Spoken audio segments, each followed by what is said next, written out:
বলছি গোপাল রওনা দি। মহারাজ এত ব্যস্ত হবেন না মহারাজ। হ্যাঁ হ্যাঁ, তা মহারাজ, আপনাকে দেখে মনে হচ্ছে আপনি রাতে একটু ঘুমোননি। হ্যাঁ ঠিকই ধরেছ, তাছাড়া ঘুম হবে কি করে বলো, আমার বাড়িতে যে ছোট্ট রাজপুত্র আসছে। তা অবশ্য ঠিক, সেই কবে থেকে আমাদের নাতিকে দেখার জন্য আমরা বসে আছি। আচ্ছা গোপাল, তুমি এইবারে রওনা দাও, বেশি দেরি করো না, জাহাজ ঢুকবার সময় হয়ে এলো। আপনি কিচ্ছু চিন্তা করবেন না মহারাজ, আমি একদম সযত্নে আপনার নাতি ও বৌমাকে রাজপ্রাসাদে নিয়ে আসব। গোপাল, খুঁজে পেতে কোনো রকম অসুবিধে হবে না। মনে আছে রানীমা? এখন তাহলে আসি।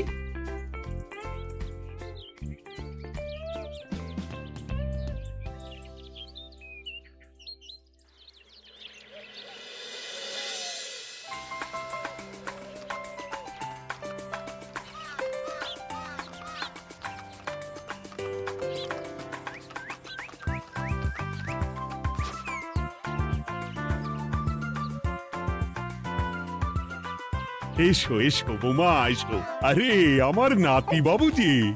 বৌমা, পথে আসতে কোনো কষ্ট হয়নি তো? এইটুকু পথ আসতে কোনো রকম কষ্ট হয়নি মা। গোপাল কাকা এত ভালো যে কি বলবো। যাক যাক, গোপাল তাহলে আরো একবার আমার মান রাখলো। যতদিন গোপালের ধরে থাকবে তার প্রাণ, সে ততদিন মহারাজের রাখবে যে মান। হ্যাঁ মহারাজ, আমি থাকতে আপনি একদম চিন্তা করবেন না মহারাজ। বেশ বেশ বেশ। আমি তাহলে এখন আসি, কেমন? আরে আরে, কোথায় যাচ্ছ গোপাল? একেবারে মধ্যাহ্ন ভোজনটাও সেরে যাও। ও, ভোজনের ব্যবস্থা আছে? তাহলে তো থাকতেই হবে। ওই ভোজনের কথা শুনেই গোপালের জিভের ওজন বেড়ে গেল। তুমি থামো তো মন্ত্রী, আসলে আজ বিকেলেই আমাদের কুল গুরুদেব আসছেন, তোমরা সবাই থেকো, আজকেই নাতিবাবুর অন্নপ্রাশনের দিনটা স্থির করে নেব। এ তো বেশ ভালো কথা। বেশ তাহলে, বেশ ভালোই হলো। রোজ বাড়িতে খেতে খেতে জিভে একেবারে চড় পড়ে গিয়েছিল। বহুদিন পরে রাজবাড়ির পোলাও কোরমা খেয়ে পেট ভরাবো।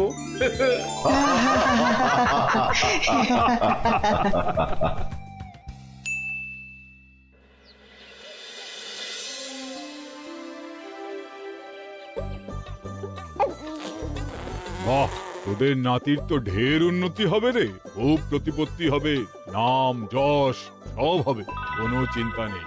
গুরুদেব, নাতির শরীর স্বাস্থ্য ভালো থাকবে তো? দেখ, এমনিতে খুব একটা কিছু অসুবিধা তো দেখছি না, তবে হ্যাঁ, সম্প্রতি একটা বড় সড় ঝড় বয়ে যাবে দেখা যাচ্ছে। কি সর্বনাশ গুরুদেব, এসব কি বলছেন, কথাটা কি সত্যি? আমি মিথ্যা বলি না, যা দেখলাম, ঈশ্বর আমাকে দিয়ে যা বলালেন তাই বললাম। তাহলে কি হবে গুরুদেব? এই বিপদ এড়াবার কি কোনো উপায় নেই গুরুদেব? ওরে, তোরা আমার পুরো কথাটা শোন, কথার মাঝেই যদি এত প্রশ্ন করতে থাকিস তাহলে আমি কিভাবে আমার কথাটা শেষ করব? হ্যাঁ, ক্ষমা করুন গুরুদেব, আপনি বলুন বলুন। শোন, ওর কপালে ঝড় থাকলেও সে ঝড় ঠিক কেটে যাবে, চিন্তা করিস না, ভগবান আছেন, উনি বিপদ ঠিকই কাটিয়ে দেবেন। যখন বিপদ চরম সীমায় পৌঁছে যায় তখন ঈশ্বর নিজে এসে আমাদের বিপদ মুক্ত করেন। সত্যি গুরুদেব, ঈশ্বর নিজে আসেন? হ্যাঁ, নিজে আসেন। জয় গুরুদেবের জয়। গুরুদেব, এইবারে তাহলে আপনি একটা শুভ দিন বলে দিন, নাতিবাবুর অন্নপ্রাশনটা ধুমধাম করে দিতে হবে তো। আজকের পর থেকে ঠিক 3 দিন বাদে একটা খুব ভালো দিন আছে, ওই দিন তাহলে অন্নপ্রাশনের ব্যবস্থা কর। বেশ বেশ, তবে তাই হবে গুরুদেব, তাই হবে। গোপাল, তাহলে সব কিছুর বন্দোবস্ত করা শুরু করো। সে আর বলতে রানীমা, আমি আগামীকাল থেকেই একদম জোর কদমে মাঠে নেমে পড়বো। হ্যাঁ রানীমা, আমি কোনো দায়িত্ব নেব নাকি? না থাক, যদি প্রয়োজন হয় তুমি গোপালকে সাহায্য করো।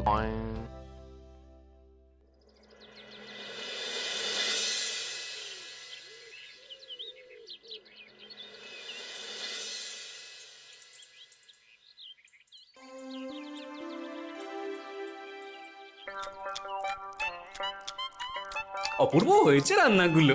সুযোগ পেয়েছে, একেবারে 3 দিনের খাওয়া খেয়ে নিচ্ছে। সুযোগ কি কেউ ছাড়ে মন্ত্রী মশাই? এই আপনি বলুন না, যখনই সুযোগ পান কোষাগার থেকে একেবারে থলি ভরে ভরে মোহর সরিয়ে।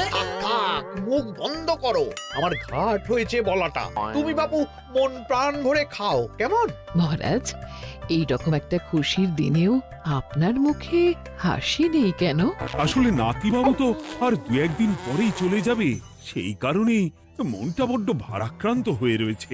তা তো ঠিকই, আমাদের ছেলেটা আসতে পারলো না, যাও বা নাতি এলো, তাও তো এই কটা দিন কি আনন্দেই না কাটলো। আচ্ছা রানী, আমরা যদি আমাদের কাছে আরো কদিন নাতিবাবুকে রেখে দিই তাহলে কেমন হবে? মানে বৌমাকে তো ফিরতেই হবে, বিদেশে আমাদের খোকার কত কাজ বলো তো। আরে বাবা, বৌমা না হয় ফিরে গেল, নাতিবাবু কদিন আমাদের কাছে থেকে গেলে কি এমন হবে? কিন্তু দেখো না বৌমা, আমাদেরও তো একটু ইচ্ছে হয় নাতিপুতিদের নিয়ে খেলবো, আদর করব, দেখো না। ঠিক আছে ঠিক আছে, আপনাদের কাছে আমার বাবু সোনাকে রাখতে আমার কোনো চিন্তাই নেই। ব্যাস, তাহলে তো মিটেই গেল। মহারাজ, নাতিবাবুকে কদিন এখানেই রেখে দিন, আমরা সবাই আছি, ঠিক কোলে পিঠে করে তাকে সামলে নেব। বাবা বাবা বাবা, গোপাল তোমার সব দিকে কান খোলা থাকে তাই না? মহারাজ, আমি হলাম ভাঁড়, তাই মাটির ভাঁড়ের মুখটা যেমন খোলা থাকে তেমন আমার কানটাও সব সময় খোলা থাকে, বুঝলেন?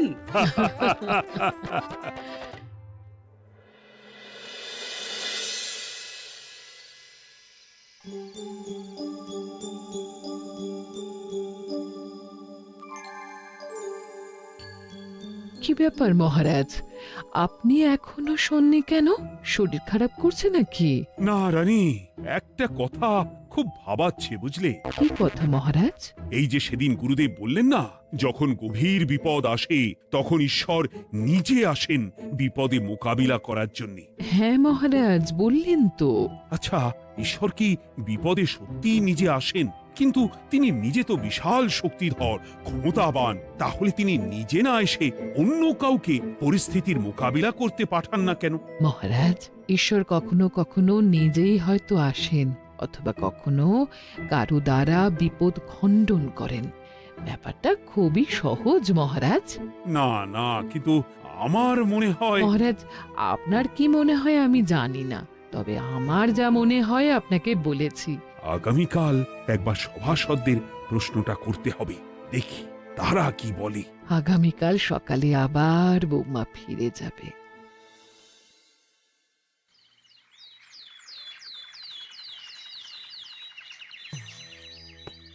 আমি তাহলে আসি, আমার সন্তানকে আপনাদের কাছে কদিনের জন্য রেখে গেলাম, ওকে খুব যত্নে সাবধানে রেখে দেবেন, কেমন? তুমি কোনো চিন্তা করো না মা, আমাদের নাতিবাবু একদম দুধে ভাতে থাকবে।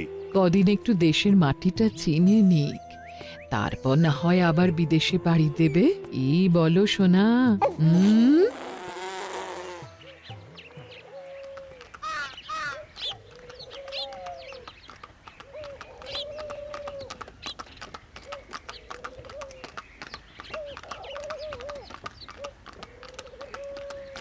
বৌমা তো চলে গেল, এইবারে তাহলে আমরাও যাই। আজকেও নিশ্চয়ই বৌমার ফিরে যাওয়া উপলক্ষে রাজসভা বন্ধ থাকবে। ভুলেও এই সব কথা ভেবো না মন্ত্রী, চলো এইবারে সবাই রাজসভায় চলো, তোমাদেরকে একটা খুবই গুরুত্বপূর্ণ প্রশ্ন করব। সেরেছে, মহারাজ আবার কি প্রশ্ন করবেন ভগবান জানে। সবাই রাজসভায় এসো।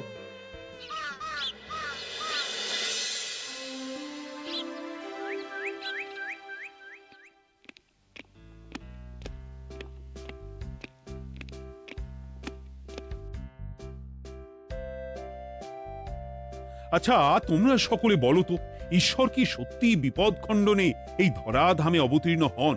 আচ্ছা, তাই যদি হয় তাহলে ঈশ্বর নিজে না এসে তার প্রতিনিধি হিসেবে অন্য কাউকে বিপদ খণ্ডন করতে পাঠান না কেন?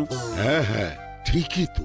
কেন কেন, ঈশ্বর তো মহাশক্তিধর, উনি চাইলেই যা খুশি তাই করতে পারেন। মহারাজ, আমাদের যেমন ইচ্ছে হলে আমরা খাই দাই ঘুমাই ঘুরে বেড়াই, ঠিক সেই রকম ঈশ্বরেরও ইচ্ছা হয় নিজে নেমে এসে জগতের কল্যাণ করার। না না না, আমি কিন্তু আমার প্রশ্নের যথাযথ উত্তর পেলাম না। এই গোপাল, তুমি কিছু বলো না, একদম মুখে কুলুপ দিয়ে বসে আছো কেন? হ্যাঁ, না মহারাজ, মুখে কুলুপ দিয়ে নেই, আসলে খিদেতে পেটে ছুঁচো দৌড় দিচ্ছে। বেশি কথা বললে খাটনি হবে, আরো খিদে বাড়বে, তাই চুপ করে আছি আর কি। ইস, শুধু খাওয়া আর খাওয়া, সব সময় শুধু খাওয়ার চিন্তা। গোপাল, ছি, লজ্জা করে না? এমন একটা গুরুত্বপূর্ণ সময়ে তুমি আমার প্রশ্নের উত্তর না দিয়ে মনে মনে খাবারের কথা ভাবছো। আসলে মহারাজ, ওই না খেলে যে মাথাটা কাজ করে না, পেটে খিদে মুখে লাজ, এমন করলে তো মগজটাই পুরো ঘেঁটে ঘ হয়ে যাবে মহারাজ। বেটাকে তাড়িয়ে দিন। যাও যাও গোপাল, আমার রাজসভা থেকে এক্ষুনি বিদেয় হও দেখি। যাও যাও, তুমি যাও। যার সব সময় শুধু খাওয়ার চিন্তা, এমন পেটুককে সভায় রেখে আমার কোনো কাজ নেই। কিন্তু মহারাজ, চুপ, একদম চুপ। তুমি যাও গোপাল, যাও। যদি কোনোদিনও উত্তর খুঁজে পাও, তবেই আবার এই সভায় তোমার মুখ দেখিও।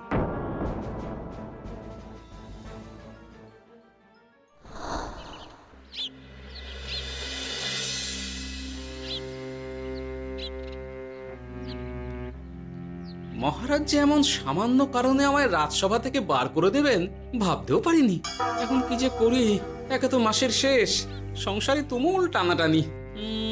এক কাজ করি বরং, গিন্নিকে নিয়ে কদিন শ্বশুর বাড়ি চলে যায়, কদিন পায়ের উপরে পা তুলে আরাম করে আয়েশ করে দিন কাটাবো। হ্যাঁ, তাই করি।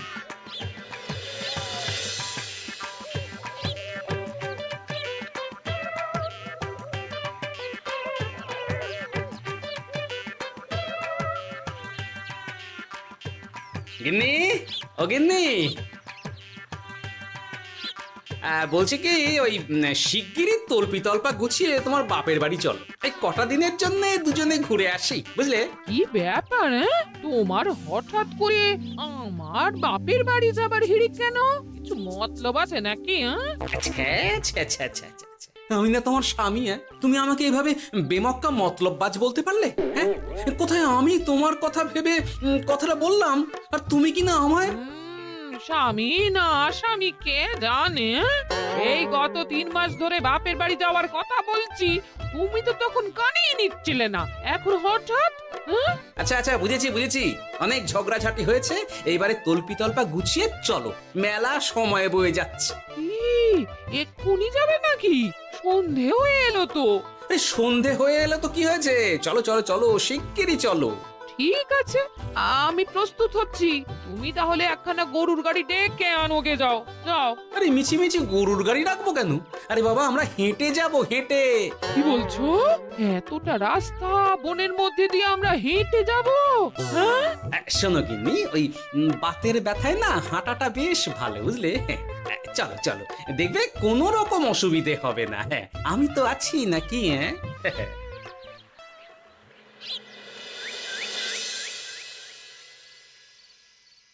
বাবা, হ্যাঁ, বনটা বেশ ঘন। বলি, এই সময়ে এই বনের মধ্যে দিয়ে কেউ হেঁটে যায়?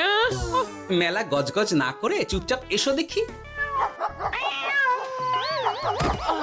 ও মা গো, বাবা গো, বাবা গো, কি লাগাটাই না লাগলো গো।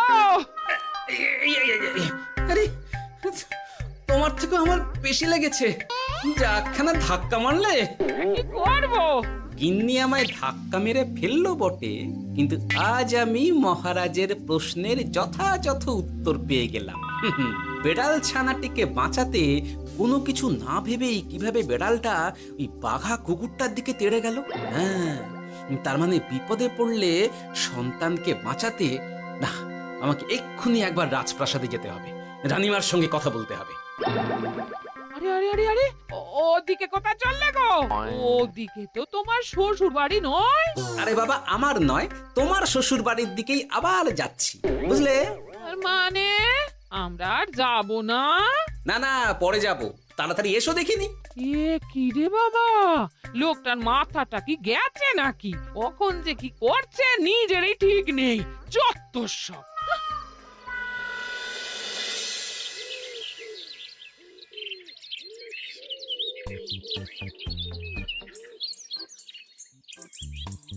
আরে গোপাল দাদা, তুমি এখন কি ব্যাপার গো? আমি একটু রানীমার সঙ্গে দেখা করতে চাই, খুব দরকার। কিন্তু এখন তো সকলে ঘুমাচ্ছে, তাই আমি তো এখন তোমাকে ঢুকতে দিতে পারবো না। আরে অযথা কথা না বলে পথ ছাড়ো, ভিতরে ঢুকতে দাও। গোপাল দাদা, তুমি এই সময় ওই ঢোকার জন্য অহেতুক জেদ করো না। তাছাড়া আমি যতদূর জানি তোমায় তো মহারাজ তাড়িয়ে দিয়েছিলেন। তাহলে আবার বহাল হব, চিন্তা করো না। দয়া করে এখন ঢুকতে দাও। গোপাল দাদা, আহ পেয়াদা, এই এই কি ব্যাপার? এত হইচই কিসের? কি হয়েছে? রানীমা, আমি আপনার সঙ্গে একটু কথা বলতে চাই, বিশেষ দরকার আছে। এসো এসো, ভেতরে এসো। তাহলে মহারাজকে তোমার পরিকল্পনা মতো বাইরে নিয়ে যেতে পারলেই উনি ওনার প্রশ্নের উপযুক্ত জবাব পেয়ে যাবেন, বলছো? সে ব্যাপারে আপনি 100% নিশ্চিত থাকুন রানীমা। এখন আপনি শুধু আমার পরিকল্পনা অনুযায়ী মহারাজকে নৌকা বিহারে যেতে রাজি করান। তারপর কি হয় সেটা আপনি নিজেই সচক্ষে প্রমাণ পেয়ে যাবেন। তোমার উপরে আমার অগাধ আস্থা গোপাল। ঠিক আছে, তুমি যেমনটা বললে ঠিক ওইভাবেই আমি নৌকা বিহারের ব্যবস্থা করছি।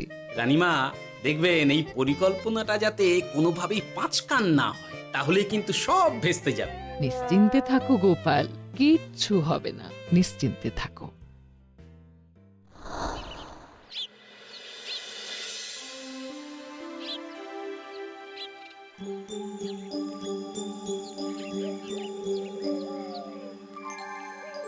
মহারাজ আবার বেজার ভোগ করে গেছেন। কি করব, আমি এখনো যে আমার প্রশ্নের উত্তর খুঁজে পাইনি।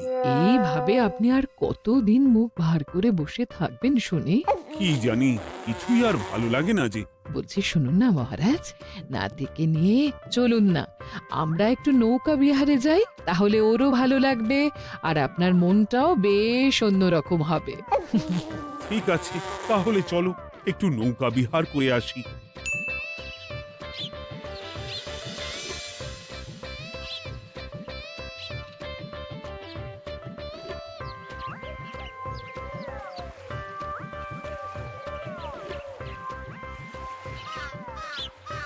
এই তো মহারাজ, আসুন আসুন, সেই কখন থেকে আপনার জন্য অপেক্ষা করছি। এ কি গোপাল, তুমি এখানে? কি ব্যাপার? তোমার সঙ্গে তোমার স্ত্রীও আছেন দেখছি। মহারাজ, কতদিন আপনাকে দেখিনি বলুন তো, তাই আজকে একদম সস্ত্রীক চলে এলাম। চলুন চলুন, সকলে মিলে নৌকো বিহার করে আসি। কিন্তু আমি তো তোমাকে তাড়িয়ে দিয়েছিলাম, তারপরেও তুমি। মহারাজ, অনেক তো হয়েছে, এখন এসব কথা ছেড়ে নৌকোতে টুকুস করে উঠে পড়ুন দেখি। কিন্তু মহারাজ অযথা দেরি করবেন না, চলুন উঠে পড়ুন।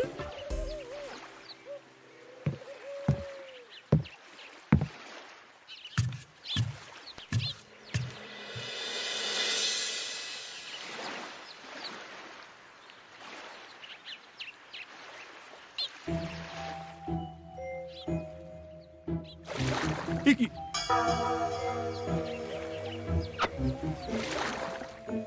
এই নাও, দেখো দেখো, ও কোনো সাড়া শব্দ করছে না কেন? সারা শব্দ করবেন না মহারাজ। মানে এসব কি বলছো? এই পুটুলির ভেতরে তো আপনার নাতি নেই, এখানে নাতির বদলে রয়েছে একখানা খেলার পুতুল। এসব কি বলছো তুমি? এইটা যদি পুতুলি হয় তাহলে আমার নাতিবাবু কোথায়? হ্যাঁ, আপনার নাতি এইখানে একদম সুরক্ষিত অবস্থাতেই আছে। যাক বাবা, আমি যে কি ভয় পেয়ে গেছিলাম তার কি বলবো। কিন্তু রানী, তুমি আমার সঙ্গে হঠাৎ কেন এমন ছলনা করলে? হ্যাঁ, আমার কথাই মহারাজ। কেন? আসলে আমি আপনাকে এই ঘটনার মধ্যে দিয়ে আপনার প্রশ্নের আসল উত্তরখানা দিতে চেয়েছিলাম, তাই। গোপাল, কি বলতে চাইছো একটু খুলে বলো তো। আপনি জানতে চেয়েছিলেন যে ঈশ্বর যেহেতু বিশাল ক্ষমতাধর, তাই সন্তানের বিপদে তিনি নিজে না এসে অন্য কাউকেও তো তার প্রতিনিধি হিসাবে বিপদটা কাটাতে পাঠাতে পারেন। হ্যাঁ, কিন্তু তার সঙ্গে এই ঘটনার কি সম্পর্ক শুনি? মহারাজ, পুতুলটি যখন জলে পড়ে গেল তখন আপনি সেটিকে নিজের নাতি ভেবেই একবারও কারুর জন্য অপেক্ষা না করে নিজের প্রাণের তোয়াক্কা না করে নাতিবাবুকে রক্ষা করলেন। মহারাজ, আমরা ঈশ্বরের মানব সন্তান। ঈশ্বর আমাদের সকলের হৃদয়ের ভিতরে বসবাস করে, তাই বিপদ হলেই তিনি ছুটে আসেন, কখনো নিজে, আবার কখনো বা কোনরূপ প্রতিনিধি মারফত। তাই ভবিষ্যতে আর কোনোদিনও ঈশ্বর সম্পর্কিত কোনরূপ সংশয় মনে রাখবেন না, কেমন? সাধু সাধু, ধন্য তোমার বুদ্ধি হে গোপাল। সত্যি যেভাবে তুমি একটা ঘটনার মধ্যে দিয়ে আমায় আমার প্রশ্নের উত্তরটা ব্যাখ্যা সমেত, তার কোনো তুলনা হয় না। তোমার যে আর কিভাবে প্রশংসা করব তাই ভাবছি। মহারাজ, আমার আর প্রশংসা না করে ওই পেট পুরে একটু ভালো মন্দ খাওয়ান তো দেখি, তাহলেই হবে, আর কিচ্ছু চাই না। আচ্ছা আচ্ছা, বেশ বেশ, তাই হবে। আগামী 7 দিন তোমার সস্ত্রীক সহ রাজবাড়িতে দুবেলা আহারের নিমন্ত্রণ থাকলো, কেমন? ব্যাস, আর কি চাই?